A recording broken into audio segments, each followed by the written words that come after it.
We appreciate you taking the time out of your day to come for this budget presentation. I'm going to start off and then turn it over to Dr. Richard Brown as we, if I go forward, not back, it'll advance. So the goals of our budget process are to align the budget to realize our aspirations as an institution, to implement our strategic plan. You know, the budget is a tool that allows us to accomplish what we need to accomplish. We've tried to have an open process which so that people have an understanding. We'll improve on this in the coming year. This has been a work in process, and I think we're getting to a very good place. Some of the challenges and opportunities that we're facing, certainly with tuition being controlled by THEC, in addition to the UTC system weighing in on our tuition. We have the Tennessee Higher Education Commission also weighing in. Their max tuition increase for this coming year is 2.5%, and you'll see that's what we're hoping to have for the coming year. We also have a different environment in the state of Tennessee with the locally governed institutions operating. What is the role of THEC? What is the role of these local boards? And a system that has an interim president. So there's been a number of things for us all to be working on during this year. I think the connection with our affordability and accessibility for students, trying to keep down costs as much as we can, and yet have the resources that we need to offer an outstanding educational experience. We're trying to balance that. And certainly affordability and access are part of who we are, but we also want to ensure that we can offer an outstanding education. We want to make sure we have enough money for scholarships to be able to support our students. Yeah, there are a number of opportunities that we have also. I think philanthropy is certainly one of those. How do we augment our budget with revenue from philanthropy that can help be that margin of excellence for us? If enrollment growth is substantial this coming year, that will have a positive impact on our budget. And our strategic plan is what it all comes back to, which is how do we have this transformative impact on our students? How do we prepare them to be good citizens of our society, have them leave our campus with a grounding in a subject matter and a major, but also ready to take on the world and understanding how to communicate and work with other people. And that certainly includes a broad commitment to diversity and inclusion. So at this stage, I'm going to turn it over to Dr. Richard Brown to work through the details on the budget. Dr. Brown?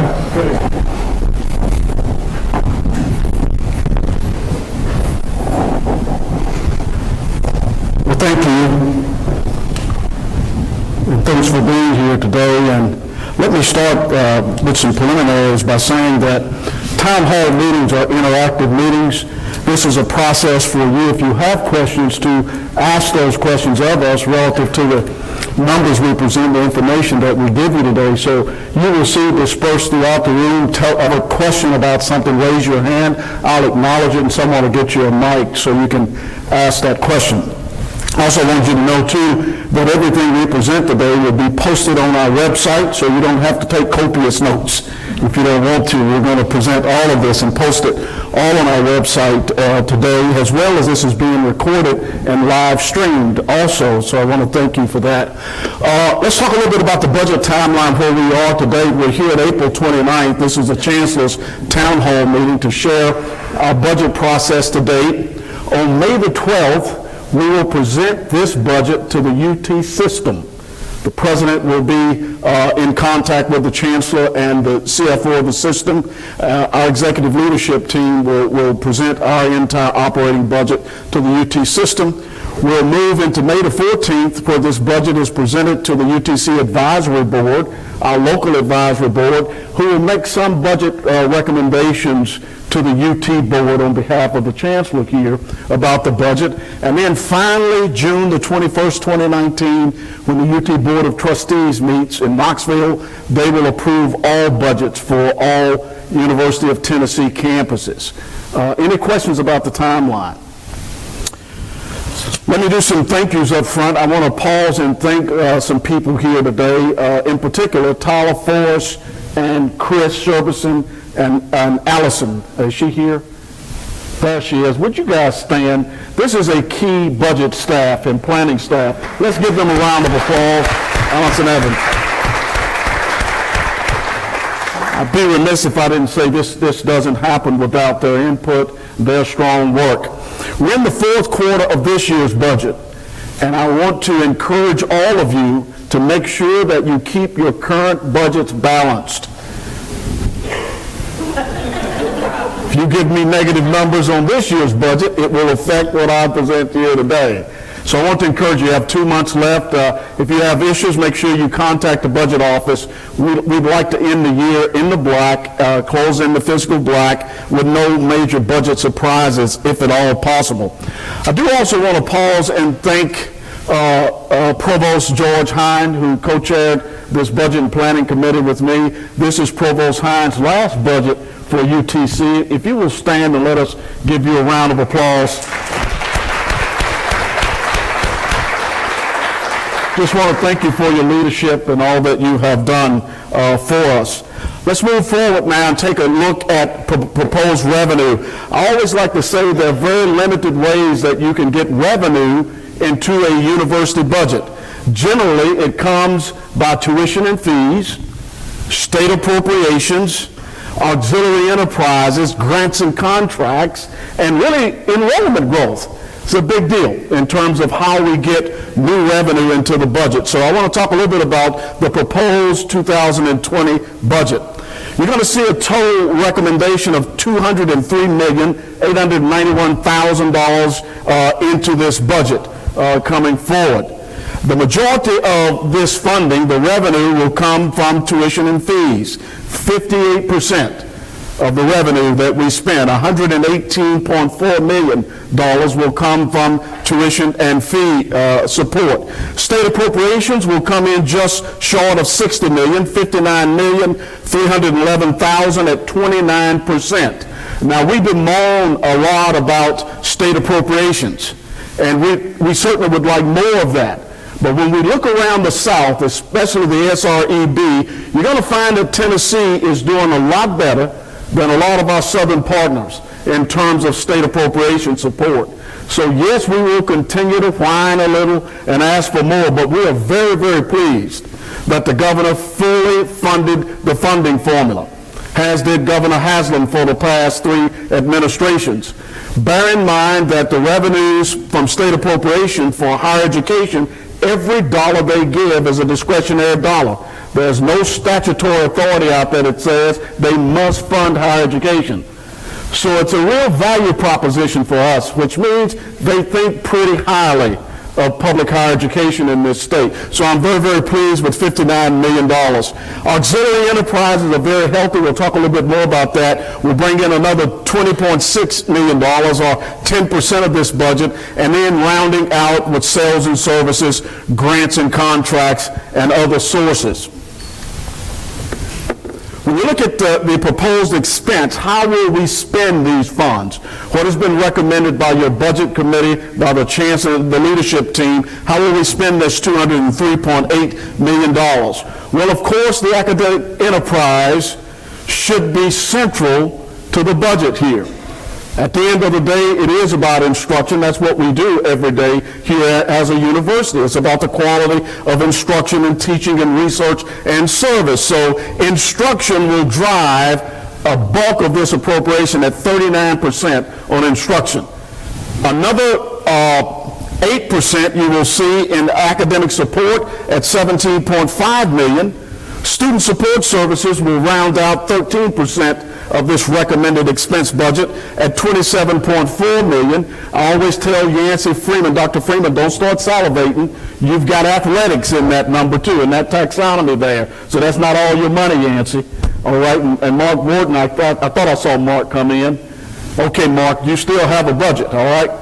So I'm part of that $27 million. Institutional support comes in at 8%.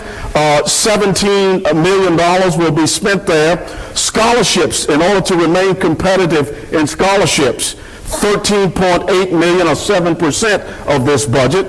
Other small expenditures at about $3.8 million, and auxiliary, again, enterprises at about 10%. Now, these amounts, again, may change slightly based on some year-end entries and based on some enrollment numbers, but this is the projection. Again, research, 3.5, and public service, another 2.7. When you aggregate it up, though, over 50% of this budget will be focused on the learning and teaching and research mission of the university. And that's pretty powerful. That is very competitive for any state public university budget. We're pleased to do that. When you look at another way of looking at this budget, the chancellor always indicates we accomplish the work of this university through talented faculty and staff. We are about people. You're the ones that get the work done here at the university. And appropriately, you will see that 47% of our budget, $94.6 million, will be spent with salaries here at the university. Another $35 million, or 17%, with related benefit costs. So we are a human capital-driven institution. It is about people and quality people. Operating budgets will come in at about 34%, almost $70 million on the operating side. The operating budgets over the last 5 years continue to improve. You have asked for more direct investment in operating dollars. We've accommodated some of that. We have restricted revenues that also come into the university, grants and contracts. Actual state appropriations, special state appropriations come into this budget, as well as scholarship dollars that comes in from the state, the Hope Scholarship, and all of those kinds of funding sources. Grants and contracts will bring in about 84% of this $52 million at $44 million. We're very, very pleased that we are ramping up our grants and contracts and our research profile here at the university. This number continues to grow, and we're very appreciative of faculty and staff that continue to bring these dollars in. Other sources, again, about 14%, $7,392,000, and state appropriation at $792,000. Much of that's our diversity funding, those specialized dollars that the state sends our way. Let's look how we expense that $52 million out. How do we spend that money in this year's budget going forward? Well, you guessed it, 79%, almost 80% of that, $41.3 million, will be invested in scholarships here at the university. Yancey smiles when I say that. Much of that coming in to ensure our competitiveness, that we can continue to attract the best and the brightest students across the state of Tennessee, really across the country when we look at it. Research, another $3 million, 6% will be spent there. Academic support, 4%, $2.1 million. Instruction, even with this budget, will drive about $3.5 million or 7% of this restricted budget. So let's talk about proposed new revenue. Where will the new dollars come from? How much new money can we get to the table? That's always an issue when we began to plan a budget. By the way, we started this back in September. The chancellor wanted us to begin this process earlier, and we've been at this for quite a long time now. So here's the revenue sources. We project, and we're asking for a 2.5% increase in tuition and fees. We're requesting no out-of-state tuition increase. In fact, you're going to see us ask for a reduction in out-of-state tuition, trying to make the campus a little bit more competitive. We think this 2.5% is reasonable. It is what THEC is recommending for public four-year universities. And I want you to bear in mind that last year, This campus got zero in terms of tuition. Zero. So we really do need this 2.5% to make our budget work this year. Every dollar of that you will see expense back out. We have a little bit of money in reallocation of PMBA funds. Dean Dooley is there at the end of the day where we discontinue the program, but we expense those funds back out. I'm excited about 15 and 4, the new tuition model that we will start in fall of 2019 of this year. It will generate some $2.2 million in revenue. I will say to you up front that over $1 million of that will be spent for faculty positions to deal with roadblock courses that students need to ensure they can progress in 4 years. We've got a full explanation of 15 and 4, but we'll have $2.2 million you'll see us expense out there. Differential tuition, a small increase in nursing, generates about $353,000. The nursing program had the lowest number in terms of tuition coming from these kinds of fees. They looked at their model to see what would make them more competitive across the state, and they think this is a reasonable increase for them. In fact, it will make them more competitive. State appropriations, CCTA, outcome productivity growth. Again, the governor fully funded the funding formula. It works because it generates $2,867,000 in new dollars for this campus. So all of you who are helping students graduate and progress on time, this works in the funding formula. You'll see a $400,000 deduct in that. And let me tell you what that's all about. Anytime you take a major building offline, the Lupton Library is getting ready to be renovated, I pleaded with them not to deduct it. I told them I was cutting the grass and I had electricity over there. They didn't buy it. They will not give you operating support when a building is taken offline. That's much of that deduction you will see there. We will also pick up a small amount of money, $467,000, I'll talk about this a little more, with the athletic and technology fee increases. Just a small bit, and some seat fees. Enrollment growth from fall 2018 to spring 2019, we had some enrollment growth in FTE. We will pick up conservatively $500,000 that we will flow into this budget. So enrollment growth works.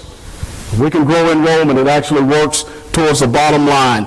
Then you're going to see us put about $3.6 million of non-recurring revenue into this budget in terms of what we're saying in reserves. So you'll see $12,051,000 of proposed revenue.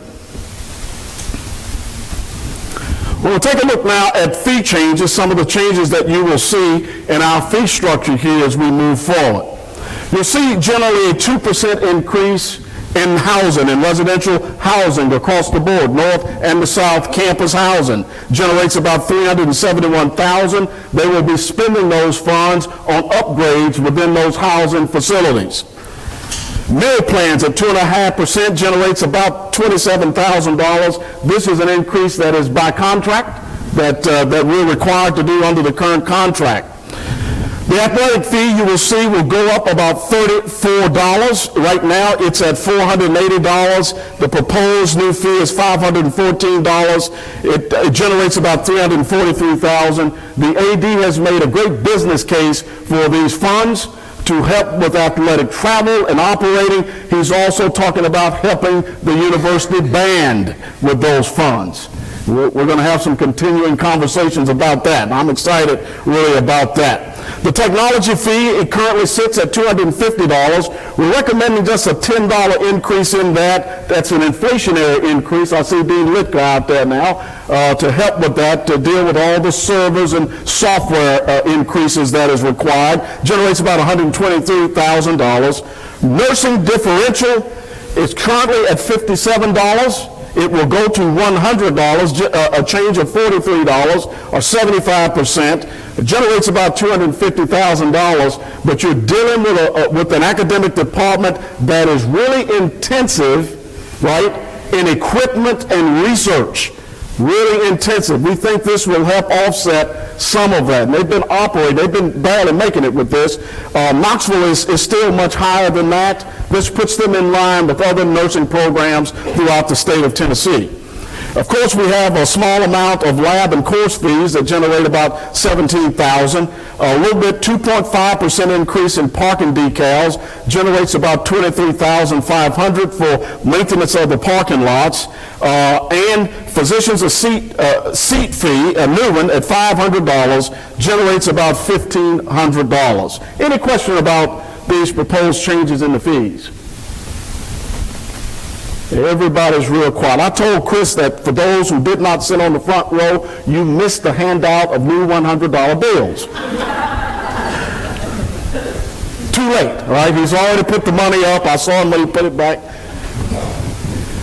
Let's take a look at mandatory fee comparisons. I won't spend a lot of time on this, but I just wanted to get you an aggregate of what, because the state always looks at this, really, and when you look at total cost of attendance, what are those mandatory fees? What are all our students paying for? Again, our total is $1,776. We're recommending only about $44 increase to $1,820 to that, 2.5%. Not very high at all. And we expense that back out a little bit in athletics again and on the technology side of the house, just for transparency's sake. Taking a look at new revenue, how that revenue comes in at the end of the day, you see tuition will drive, again, almost $2.3 million of that. 15 and 4 comes in at about $2.2 million. State appropriations, again, very, very high for us, in excess of almost a little better than $2.5 million. Differential fees, enrollment growth, and again, you're going to see this column of reserves. You're going to see us recommend almost $3.8 million of reserve funding. This is one-time funding that we will spend on special projects in this budget going forward. When you look at the expenses associated with that, the proposed new expenditure items, just take a different look at this graphically here. You can see that academic affairs will be the largest recipients of investment here in this budget and this 20 budget going forward. At the end of the day, close to $4 million of this $6 million that we will put out there for investment, you will see. Also, recurring budgets will have about $8.3 million non-recurring of revenue that we will expense out. With institutional, you will see that as well. You're going to see also an estimate for all of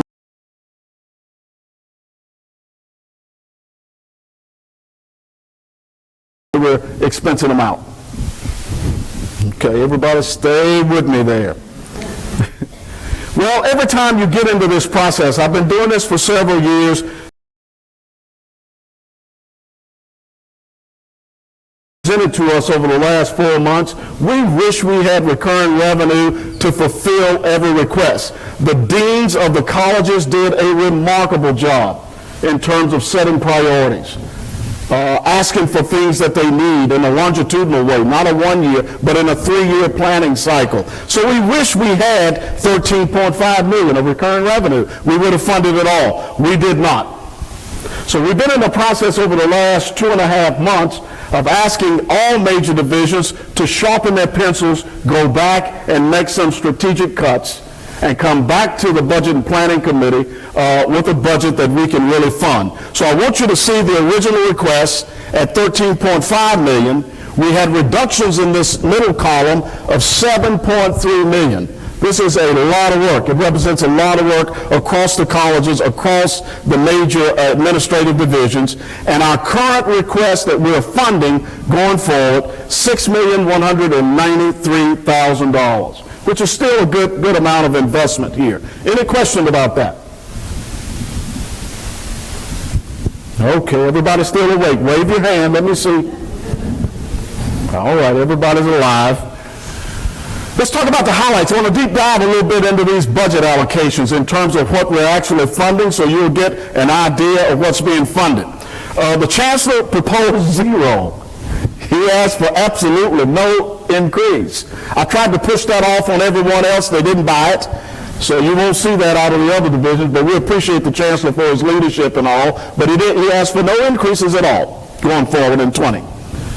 Here's the big one, academic affairs, new budget allocations, recurring revenues, $2,157,000, 15 and $4, $1,448,000, non-recurring revenues of $322,000 for a total investment in academic affairs and projected in 20, $3,929,605. A pretty major piece of investment here for the academic side of the house. We're glad to do it. These are the highlights of the things that the provost and the deans are talking about doing with these funds. They're going to add lecturers for additional sections offered, 15 of those, making sure that students can get all the sections they need to graduate in 4 years. Pretty important on the 15 and 4. You're going to see new faculty positions funded in recurring dollars, 9 new faculty positions across the colleges. Additional academic support for academic advisors, 4 dispersed throughout the colleges. Increased support for tutoring of students. New programs for data analytics. Mechatronics and physician assistance programs will also have additional revenue for these new programs. Increased instructional support for summer school. We're finding summer school is important, has a completion operation. Students who cannot get their courses in the spring and the fall, perhaps it is that summer school section that will keep them on track towards graduation. So we're taking a closer look at summer school funding. Faculty startup funding was very, very critical. Faculty said that they needed startup funding when they're recruiting new faculty to stay competitive in the marketplace. So the provost has recommended some startup funding. And of course, the library computer refresh program. Y'all give Dean Licker a round of applause. She started that back in the fall. She stayed on it even up until the last day that we had these budget deliberations. So you made it, right? But when she makes it, the entire campus makes it. This is important because that is for the entire campus. So we appreciate that. Let's look at research and graduate studies, the new budget allocations there. Recurring revenues of $94,727, no 15 and 4 funding for the graduate school and research. Non-recurring $86,777 for a total of $181,504. Dr. Romagna is going to spend these funds. She's partially funding a deputy vice chancellor position in her area, and to fully fund the director of the Center for Urban Informatics and Progress position. So a very small amount of investment, but key investment for that particular area. Proposed budget for yours truly, Administration and Finance. Recurring revenues of $311,000, no 15 and 4 funding, non-recurring funding of $288,000 for a total of $599,341. This division recommends spending this money in emergency services, adding 2 additional campus police officers to the campus. This recommendation came forward across the institution, even from the Faculty Senate. Budget and Economic Status Committee, trying to get them up to 9 additional officers so they'll have enough staff to cover an urban campus this size. Emergency Services 5-panel system. Robbie Robinson, I thought I saw him over there, is upgrading all the fire alarm systems in all the campus buildings, right? Many of them were old and antiquated. This is a 3-year rolling project. Human Resources gets a talent management position to help with things like recruitment and training and career development. Human Resources also is getting a compensation and a leave specialist as we look at compensation planning across the University of Tennessee at Chattanooga. The Bursar picks up a senior accounting clerk and budget and financial analyst position, gets in the budget office. Facilities gets some funding for grounds and maintenance and contractual services. Tom Ellis will be using some of these funds to improve the looks of the grounds over the summer if we can take down some of the fences. And he has promised me, right, Tom? That he raised his hand. At least he had courage. But some of the fences will be coming down around June. So we're really excited about these kinds of investments on the admin and finance side of the house. Enrollment management, Yancey Freeman, Dr. Freeman there for enrollment management services. New budget allocations for recurring, $211,766. He picks up $344,000 of $15 and $4 for a total investment of $555,974. The highlights from his division, he hopes to invest these funds in the advising center, picking up another advisor in the advising center. In enrollment growth, 5 peer advisors and 5 academic advisors. In student success, he's looking at the Summer Bridge program, tutoring, and a senior level leader there. In admissions, he's looking for a director of admissions for the campus. Financial aid, he's looking for some financial campus logic software. And in international education, we're putting in a program called International SOS. It's a software support package. When you travel internationally, we actually know where you are, and if something happens to you, we can get services to you. It's a pretty strong program. This is a program that's being utilized all over the country. We thought it was time for UTC to grow up a little bit and make sure that we're protecting our faculty and staff and students who travel internationally, because the world is a different place now. Strategic enrollment technology, a support specialist there, and that rounds out Yancey. Any comments about this? Dr. Freeman, you want to give any of it back? No. All right, okay. All right. Student affairs, as you know, Dr. Freeman has student affairs and enrollment management, so for new $5,000, total investment of about $80. Highlights here, Disability Resource Center for coach there. And of course, in student outreach support and assistant director in that particular program. Solid investments on the side of student affairs. Any questions? All right. Communications and marketing, I thought I saw George Harrison. He may have had to run out. He said he had a meeting.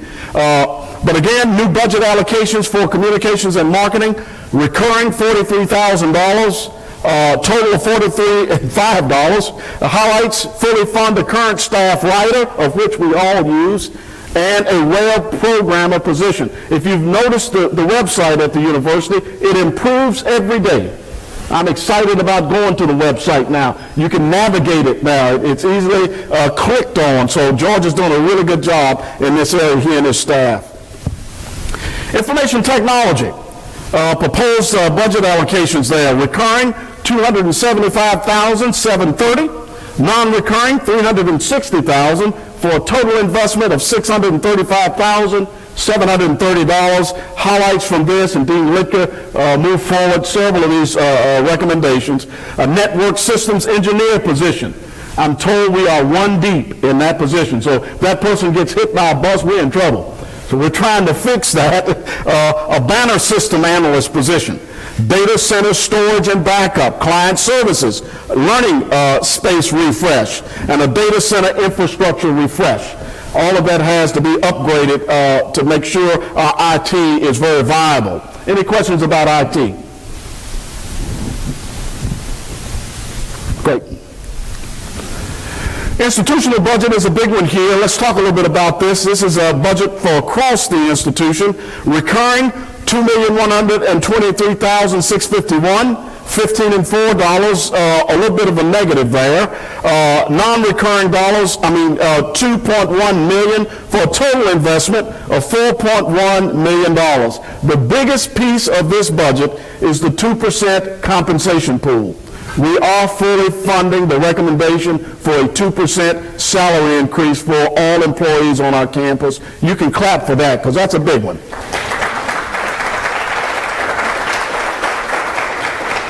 How we will use those funds, we are recommended that they be used for market adjustments, or what we call a CPI adjustment. We don't use the term across the board anymore at the end of the day, but there are market-driven adjustments where every faculty and staff member will receive that 2% competitive raise. This came as a recommendation also from the Budget and Economic Status Committee of the institution. We do not have our final directives, though, on how we'll use it. I have made that recommendation to the system, how this campus would like to invest those funds. Faculty promotion and rollovers, you see foundation rollovers and senior lecturers, a $250,000 line item to ensure that every faculty member here at UTC who receives a promotion from assistant to associate to full professor gets a 10% increase in base salary. That is still a line item in the budget. Staff and market equity promotions, for the second year, we will have a $150,000 line item for staff to ensure, working through HR, that your positions remain market competitive. Lori Pugh and her staff and compensation are looking at that now. We're looking at things like compression and actually Cooper data that says, here's what you should be paid for that position. Okay? Utilities and additional square footage. We've got some non-recurring revenue in there for Tom Ellis as he opens up new facilities to make sure that our utilities, you got to keep the lights on, folks, at the end of the day. UT system charge and UT Research Foundation charge. Every year we pay for whatever increase the UT system recommends. And again, information technology, contractual services, we still are in a contractual period with our IT information system, so we've got some non-recurring revenue there to take care of that until we can complete that project. Any questions? Yes? Richard, the senior lecturers, the second bullet item under highlights? Yes. Is that maybe residual from an older slide, or I don't think we're going with senior lecturers, are we? I'm going to ask the provost because I know he's been looking at. We're still looking at that. We kind of need to kind of figure out where we're going to go. Recently got input from the Council of Academic Department Heads, and hopefully I'm going to get something out this week on the guidance that you need regarding your lecturers generally, contracts, and whether or not multi-year contracts can be offered. Dean, we left it there because every time we met, that stayed with us. Okay? Scholarships, proposed budget for scholarships here recurring, $573,000, 15 and 4, $440,000, non-recurring, $400,000. Major investment in scholarships, folks. This is how you stay competitive in terms of recruiting the best and the brightest students. $1.4 million. The highlights from this investment, I hear Yancey letting out a big sigh saying, way to go, at the end of the day, because this is what gives him a competitive edge in recruiting. Scholarship investment from enrollment growth, scholarship investment in first-time transfer and need-based students, grant and aid support, institutional scholarships, a broad category of institutional scholarships, institutional graduate assistantships for the graduate program, institutional fee waivers, and reallocation of current funds. Now, the institutional fee waivers, I want to talk to you a little bit about that because every year those things go up. I call it the unfunded mandate of the state. It's when the state comes in and says, oh, we're going to give a discount to one-legged green-eyed frogs, and they don't fund it. And you think there's no one-legged green-eyed frogs. Well, 100 of them show up. And we have to make that available to them. So we continually ask the state to fund those things. Have we been successful, Tyler? Not at all. So we always have to recover and make sure we can adjust our budget to cover those issues. Let's talk a little bit about our market position. Where are we as an institution in terms of tuition and fees? This indicates our competitiveness as a university. Right now, currently, again, our mandatory fees are $1,776, and our undergraduate maintenance, I'm sorry, $1,776. Man, I tell you, thanks for, somebody should have raised their hand on that one. Undergraduate maintenance fees, $6,888 for a total undergraduate resident tuition of $8,664. Very competitive in the state. You'll see right now that UT Martin is really more than we are. And some of that's as a result of us not having a tuition and fee increase last year. We don't mind being low, but we don't want to be too low. We need enough revenue to make sure we can stay competitive as well. And again, looking at undergraduate tuition and fees, I wanted to kind of give you a different visual of that to show you since 2016 we have had very little increase in undergraduate tuition and fees on this campus. Now look at the yellow bar. you will see a drastic change in the number. 24,994 proposed in 20. That's why we're moving forward and asking the board to reduce undergraduate tuition by 50%. You just cannot stay competitive with undergraduate tuition for out-of-state students that high. Does that make sense? How many of y'all agree with that? See the hands? Good. Those in the back, you're not alive. There you go. I got one hand back there. Thank you. Graduate tuition, again, when you take a look at that for proposed for 2020, $10,262. We've already reduced graduate out-of-state tuition down to $18,326. We're out recruiting now, trying to make sure the graduate enrollment will hold. I'm asking every dean and every college to help us with that. Please, it has a real impact on the budget. And again, there's a great slide here that demonstrates to me a couple of things. Number one, this is why UT Chattanooga has led the state under the Complete College Tennessee Act. Take a look from 2010 all the way up to 2018, from 1,797 degrees awarded to 2,585. Every public university in the state wants to know what's in UTC's secret sauce. How do you do that? When you look at the bottom of the scale, though, you can see a corollary there. As revenues go up, investment in these programs and scholarships and advising, you're able to make some of those investments to keep your competitive edge. And I'm hoping that will continue to go up. Right, Nancy? I was hoping. I was hoping now. Let's look at compensation investment. All of you who are here, to let you know we're very, very sensitive. We're very deliberate about paying attention, focused attention to compensation here on the campus. At the end of the day, you'll see since 2013 to 2020, we've had a total investment of $16,195,000 in compensation. Cost of living adjustments come in at about almost 60% of that. These are kind of across the board adjustments at $9 million. We've had faculty promotion and rollovers at about $1.8 million, or 12%. And of course, market and merit adjustments every year throughout the colleges, throughout the administrative divisions at about $4.6 million, or 29%. And again, we're adding 2% this year, along with those dedicated pools of market.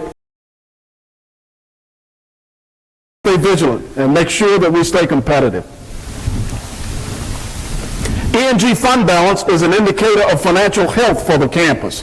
I call it your rainy day fund. If you had a fund at home and you're doing your own personalized budgeting, this is your emergency fund, right? How many of you have emergency fund? All your hands ought to go up. If not, I'm going to do a class on personal finance.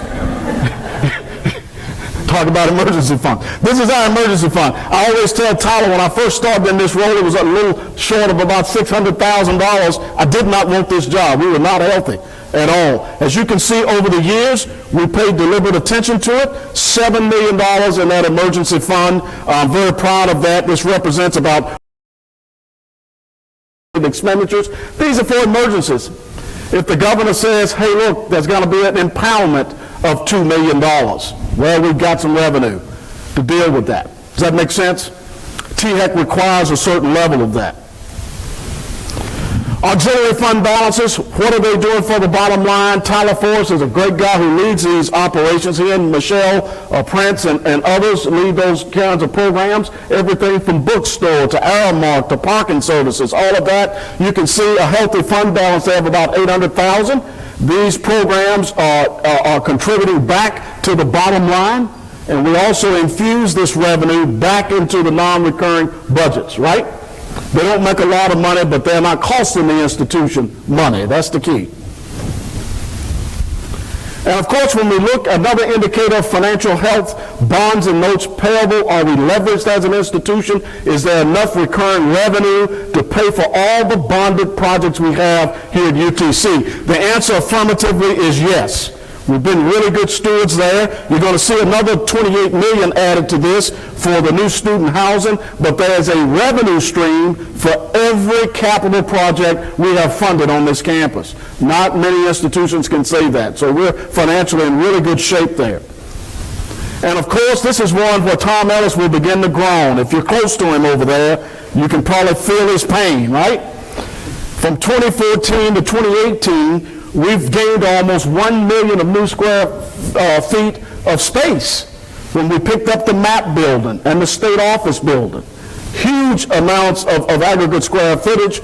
We're actually renovating all that property right now, but we're in really, really good shape. We are a growing campus. I know a lot of people complain about all the fences and all of that, but if you live for 18 months, you're going to see a very beautiful campus as a result of these investments.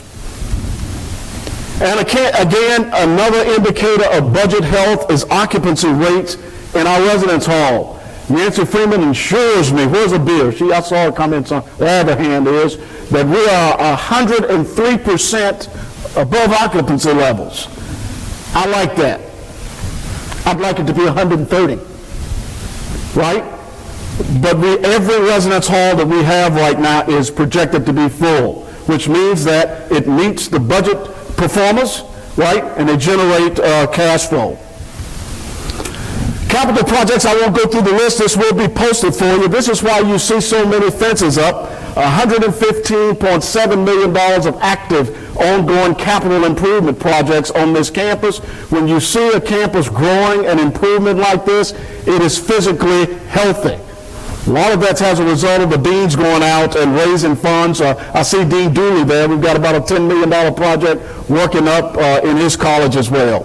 Any questions about these?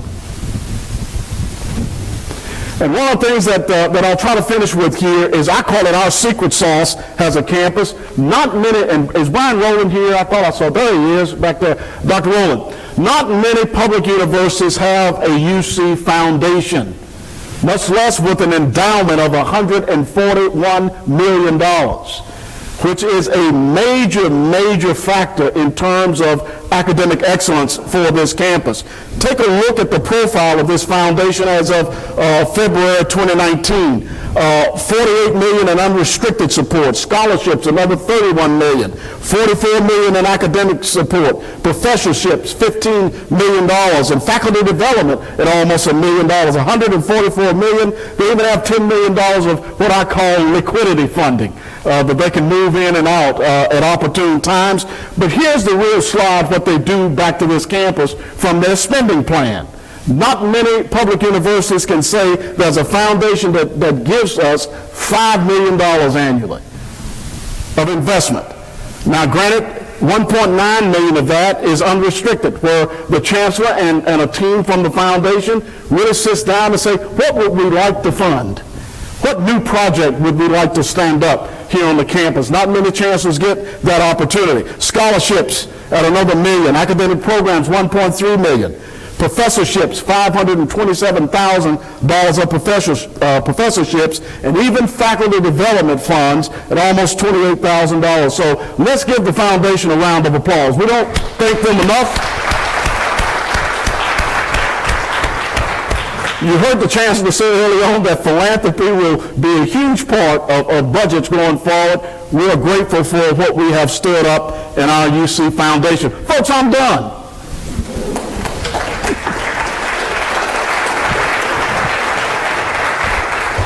About 30 minutes.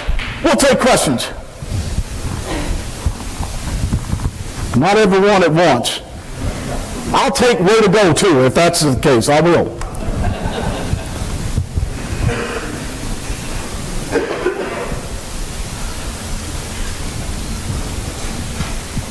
It's mighty quiet. Cheers. There you go. Cheers. But listen, on behalf of Chancellor Engel, our executive leadership team, Provost Hines, our co-chair, all the deans, great work this year. All of you who are managing stewards of budgets, outstanding work. Do me a favor and let these last 2 months be in the black 2 months. so we can bring this current year budget in, and we look forward to the Chancellor as he moves this budget forward. I do want to give a shout out to Chancellor Engel, who has done just a marvelous job of presenting the case, and he's done it very well. His 5% tuition increase was essential for this and the leaders at the UT system. So we really want to thank him. Let's give him a round of applause. Last but not least, stay tuned. We got about a month left. Thank you.